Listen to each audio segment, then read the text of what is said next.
यार कुछ खुदा का खाओ खाओ, आप लोग क्या कर रहे हो? सिगरेट पी रहे हो यार? अब इस उम्र में आपको मैं क्या सिगरेट के नुकसानात बताऊं, या अली साहब आपको लेक्चर दे कि इस उम्र में फेफड़े कितने कमजोर हो गए होते हैं? देखे देखे क्या हो रहा है अली साहब। नहीं, ये बात बिल्कुल ठीक है कि देखें, सिगरेट जो है वो आपके लिए नुकसानदेह है। ना सिर्फ आपके लिए, यानी कि जो खुद सिगरेट पी रहे हैं उनके लिए नुकसानदेह, बल्कि उनके इर्द गिर्द जो लोग मौजूद हैं उनको भी नुकसान पहुंचता है। तो आप नाजुक से लोग हैं, आप सबको अपनी सेहत का और अपने इर्द गिर्द के लोगों की सेहत का, जिंदगी का ख्याल करना चाहिए। हाँ जी। इसीलिए सर्दी आते ही इसका सीना पकड़ा जाता है और इल्जाम मूंगफली पे लगा देता है और कहता है मैंने मूंगफली खाई थी इसलिए मेरा सीना पकड़ा गया है। हाय।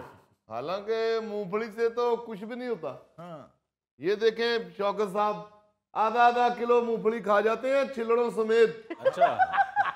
और सही बैठे, सही बैठे। अस्सलाम वालेकुम अब्बू जी, क्या हाल है? वाह साहब जनाब, वाह साहब क्या हाल है जी? गुल साहब आप ठीक हैं? अल्हम्दुलिल्लाह, आज तो बेटे बड़ा सरप्राइज दिया, बगैर बताए ही आ गए हो। नहीं, अब्बू ने बताया नहीं आपको, इन्होंने फोन किया था। अच्छा, अब्बू ने कहा था मेरे लिए 2-3 स्वेटर ले आना। अच्छा किया तुमने। मेरा जो पुराना स्वेटर था उसमें इतना मोरा हो गया है, शायद उसको चूहा टोक गया है। हाय। और देखो ना जरा, चूहे भी कितने बदतमीज होते हैं। झगड़ा चूहे का नसीर साहब के साथ है और गुस्सा उनके स्वेटर पे निकाल गया। बस जी, दुश्मन ने नुकसान पहुंचाना होता है, जैसे भी बचाए। हाय। वाह जी वाह, नए स्वेटर आए हैं। कोई जैकेट वगैरह भी मंगवा लेनी थी। दिखाओ ना तेरा स्वेटर। देखिए जनाब, देखिए ये गजनफर, जी ये नए। अब्बा जी नहीं समझे, बिल्कुल साफ सुथरे हैं, बेहतरीन है। मगर बेटा शक्ल से तो लड़ने के लग रहे हैं, नए तो कहीं से भी नहीं लग रहे। हाय। ओ गुल साहब, इनकी बहू ने कहा कि अब्बू ने कौन सा और होम से बाहर जाना होता है, आप ये लंडे वाले ही ले जाओ, ये इंग्लिश स्वेटर ज्यादा गर्म होते हैं। सदके जावा तेरे पुत्र, बहू इनकी कहेगी दो दख में चले जाओ तो चले जाओगे। कुछ काम अपनी सोच से भी करते हैं, अपने जमीर से भी पूछते हैं। हाँ। मेरी बात समझो कि लंडे का जो स्वेटर है वो बुरी चीज नहीं है, लोग पहनते हैं, मैं खुद पहन लेता हूँ। मगर खुद तुम ब्रांडेड चीजें पहनते हो, वालद के लिए तुम लंडे का स्वेटर ले आए हो, उस बेचारे का दिल तो टूटना ही है, कहीं उसका छोटा सा दिल ले। हाय। पता नहीं धुला के भी लाया है कि नहीं। मैं तो लंडे का स्वेटर डायरेक्ट पहन लूं ना तो मुझे खारिश शुरू हो जाती है। और नहीं, ये स्वेटर की बदतमीजी है, क्योंकि आप तो सारा दिन लंडे में बेचते हैं, तो आपको खारिज कर रहा है ये। वो क्या कहते हैं कि साडी बिल्ली तो सानू ही भी वैसे लोग लंडे से मलबूसात और स्वेटर वगैरह लेकर पहनते हैं और उसमें कोई हर्ज भी नहीं है। जिसकी जेब उसको जितनी इजाज़त दे वो उसके मुताबिक ख़रीदारी करता है। जी। लेकिन गजनफर, ये बात ठीक है कि क्या ये स्वेटर धुलवाए भी है या नहीं? क्योंकि अगर नहीं तो कहीं ऐसा ना हो कि आपके वालिद साहब को कोई एलर्जी हो जाए। हाँ जी। ऊपर से देखे ना साइज कितना बड़ा ले आया। हाँ। ओ बेटा, इतने बड़े स्वेटर में तो नसीर साहब दौड़ते फिरेंगे। हाय। ओ गुल साहब, इनकी बहू कह रही थी कि अब्बू ने कौन सा और होम से बाहर जाना होता है। ओ। इनकी बहू तो ये भी कह रही होगी कि अबू ने कौन सा अगला साल निकाल लेना। हाय। अल्लाह ना करे जी, कैसी बातें कर रहे हैं। गुल साहब, ये तो पैदाइशी रन मुरीद है। इसने बीवी की बात कब टालनी होगी। इतना बड़ा स्वेटर ये क्या खच्चर के लक पे डालना था। बेटा जी ਤੁਸੀਂ ਵੀ ਪਾਣ ਵਾਲੇ ਲਿਆਉਣੇ ਸੀ, ਤੁਸੀਂ ਤੇ ਥੱਲੇ ਵਿਛਾਣ ਵਾਲੇ ਲੈ ਆਂਦੇ ਜੀ। अब्बा जी तुसी भी ਇਹਨੂੰ ਛੱਡ ਦਿਓ, ਕੋਈ ਹੋਰ ਵੇਖ ਲਵੋ। ਨਸੀਰ ਸਾਹਿਬ ਤੁਸੀਂ ਕੋਈ ਹੋਰ ਵੇਖ ਲਓ, ਆ ਵੱਡਾ ਮੇਰੇ ਵੱਲ ਛੱਡ ਦਿਓ। ओ बेटा, ये इतना शार्प रंग है मेरे पहनने वाला। ਇਹ ਮੇਰਾ ਖਿਆਲ ਹੈ ਤੁਹਾਡਾ ਪੁੱਤਰ ਤੁਹਾਨੂੰ ਰੰਗ ਲਾਣਾ ਚਾਹੁੰਦਾ ਹੈ। अब्बू ये तो मजाक कर रहे हैं, ये कलर आजकल यूथ में बड़ा इन है। और कौन सा यूथ है, आज तक मुझे 400 की बालों की डाई तो ला के दे नहीं सके, स्वेटर मुझे यूथ वाला पहना रहे हो। हाय। ਨਸੀਰ ਸਾਹਿਬ ਕੀ ਕਰਨਾ ਸਵੈਟਰ ਤੁਸੀਂ ਥੋੜਾ ਜਿਹਾ ਰੂਮ ਮੰਗਾ ਲਿਆ ਕਰੋ, ਰੂਮ 'ਚ ਤੁਹਾਨੂੰ ਲਵੇੜ ਕੇ ਤੇ ਬਿਸਤਰੇ ਤੇ ਰੱਖ ਦਿਆ ਕਰਾਂਗੇ। अभी तो मेरा पेंशन वाला कार्ड तुम्हारे पास होता है, फिर भी तुम एक स्वेटर मेरे साइज का लेके नहीं आ सके। नसीर भाई, आइंदा पेंशन वाला कार्ड अपने पास रखें और खुद फिर बाजार से जाके अपने लिए नया स्वेटर खरीद के लाएं।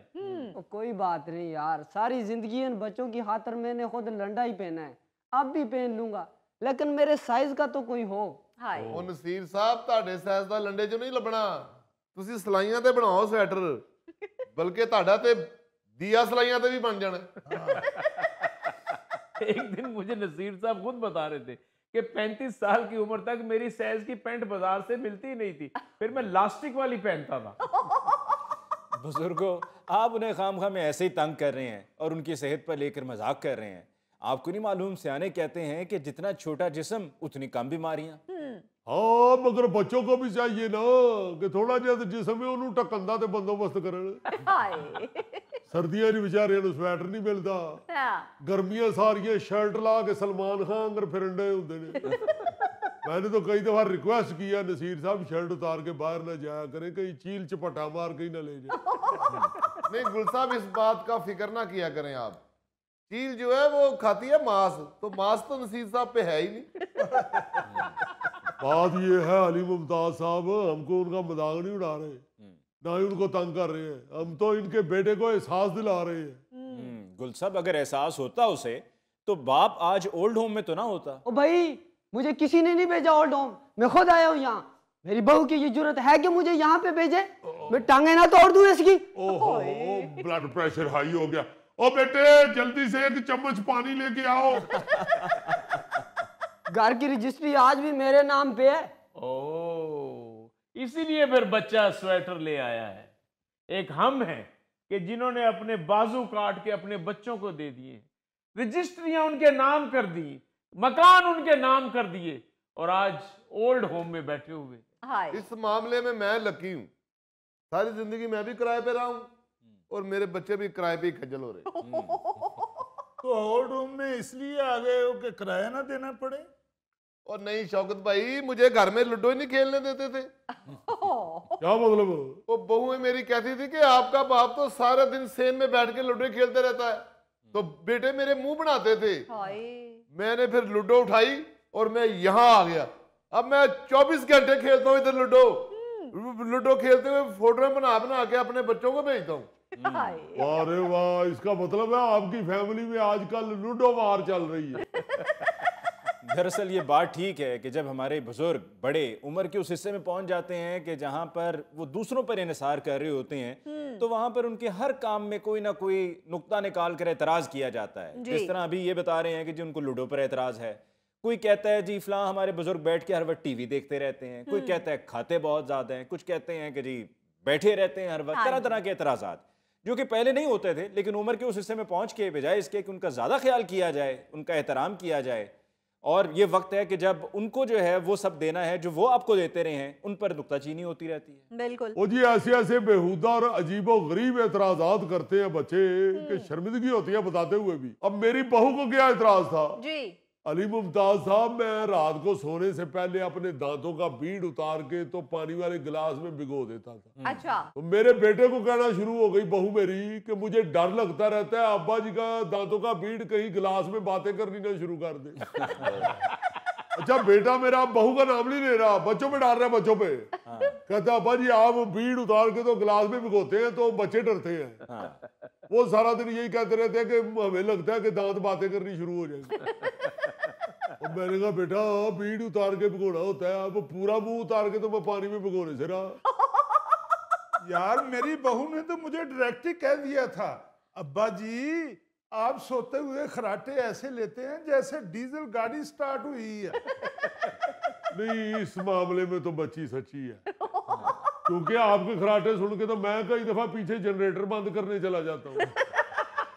मैंने भी सुने ऐसे खराटे लेते हैं जैसे खाड़े में ट्रैक्टर फंसा हुआ। तो यार यही तो ये छोटी छोटी बातें होती हैं बुजुर्गों की जो बर्दाश्त करनी होती हैं। और मगर अली मुमताज साहब, आपने शौकत साहब का खराटा नहीं ना सुना हुआ, वो कोई छोटी बात नहीं है। नाज़रीन, इसके साथ ही हम लेते हैं एक ब्रेक, मिलते हैं ब्रेक के बाद।